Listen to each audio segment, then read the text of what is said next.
The Buffalo Bills are standing at one of the most consequential crossroads in franchise history, and the decision they make in the coming weeks will define not only the future of the organization, but the prime years of Josh Allen's career. Sean McDermott is gone. After 9 seasons, a 98-50 regular season record, and years of consistent contention, the Bills chose to move on following another devastating postseason collapse. This time a 33-30 overtime loss to the Denver Broncos in the divisional round. The firing sent shockwaves through the league, not because McDermott failed to win, but because he never quite won enough when it mattered most. Now, as Buffalo begins its search for a new head coach, one name has surfaced repeatedly in league circles: Brian Daboll. According to NFL insider Dianna Russini, executives around the league continue to mention Daboll as a serious candidate for the Bills' vacancy. The connection is obvious. Daboll is a Buffalo native. He previously served as the Bills' offensive coordinator. And perhaps most importantly, he is widely credited as the architect behind Josh Allen's transformation from raw, erratic prospect into one of the most dominant quarterbacks in the NFL. That familiarity is powerful. It is also dangerous. The Bills did not fire Sean McDermott because the team was dysfunctional or irrelevant. They fired him because Buffalo believes it has reached a ceiling, and that ceiling sits just below the Super Bowl. Year after year, the Bills were good enough to matter and not good enough to finish the job. In the NFL, especially when you have a franchise quarterback in his prime, that is no longer acceptable. Josh Allen is approaching 30. His physical prime, his competitive fire, and his contractual value all point to a narrow window in which Buffalo must strike. This season felt different. Patrick Mahomes was not in the playoffs. The traditional AFC roadblocks were absent. And still, the Bills came up short, undone by turnovers, late-game decisions, and an inability to seize control when opportunity finally arrived. Ownership saw that moment as the breaking point.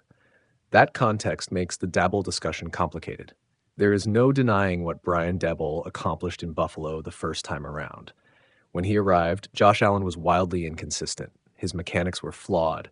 His accuracy was suspect. His decision-making veered toward chaos. Daboll helped stabilize all of it. He leaned into Allen's physical gifts, encouraged aggression, and built an offense that allowed the quarterback to grow without fear. By the end of Daboll's tenure as offensive coordinator, Allen was an MVP candidate. The Bills had one of the most feared offenses in football. Daboll earned a head coaching job and left Buffalo with a reputation as one of the league's brightest offensive minds. That history still resonates inside the building. League sources have consistently said Allen trusts Daboll deeply. That matters more than any stat sheet or resume bullet point. But the Bills did not fire McDermott to chase nostalgia. Brian Daboll's time as head coach of the New York Giants tells a much more complicated story. His tenure began with promise. In his first season, Daboll guided the Giants to a playoff win and earned Coach of the Year honors. It looked like another success story from the Bills' coaching tree. Then it unraveled. Over 4 seasons, Daboll went 20-40, 40-1. The Giants' offense collapsed after that initial surge, ranking 15th in scoring in his first year, then plunging to 30th and 31st over the following 2 seasons. Quarterback development stagnated. Offensive identity disappeared. Adjustments were slow, and the team never looked like it was building towards something sustainable. Perhaps most troubling was the lack of progression. The Giants did not resemble a team learning from failure. They looked like a team stuck, reacting instead of evolving. That reality has not gone unnoticed by Bills fans or league observers. The immediate reaction to Daboll's name surfacing was skepticism. Many questioned whether Buffalo would truly move on from McDermott, only to bring back a coach whose head coaching resume raised just as many questions. This is not a rebuilding roster. This is not a patient market. This is not a long-term experiment. Buffalo is in win-now mode, and the next head coach will inherit expectations unlike anything McDermott faced when he arrived. There will be no grace period. There will be no learning curve.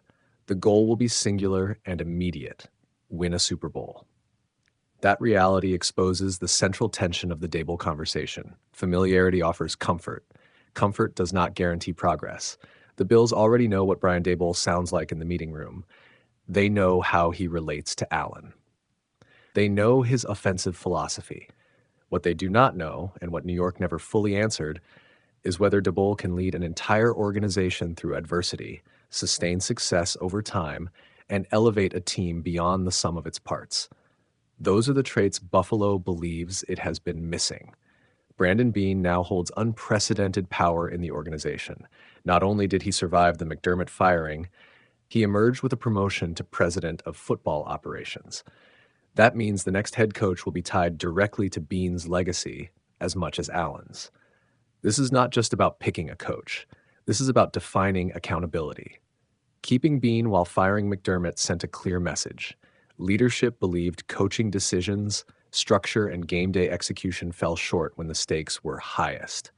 If that is truly the diagnosis, then the solution must represent evolution, not a return to a previous version of the same system. Rehiring Daboll risks sending the opposite signal. It suggests the Bills believe the answer lies in recapturing something they once had, rather than building something new. It assumes that the failures in New York were situational rather than systemic. It bets that Josh Allen's presence alone would unlock a different outcome. That is a massive gamble. The AFC is not slowing down. Even with Mahomes temporarily out of the picture, the conference remains stacked with elite quarterbacks and innovative coaches. Lamar Jackson, Joe Burrow, C.J. Stroud, and others will not wait for Buffalo to get comfortable. Windows close quickly in this league, often without warning. The Bills must ask themselves a difficult question.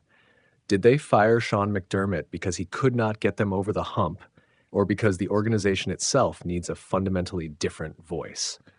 If the answer is the latter, then the next hire must challenge assumptions, not reinforce them. Brian Daboll may still emerge as the leading candidate. NFL decisions are often shaped by trust, relationships, and belief in unfinished business.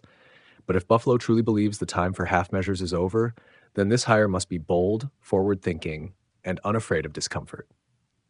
Josh Allen's prime demands it. The Bills did not fire McDermott to relive old chapters. They did it because the future and the opportunity in front of them is too precious to waste.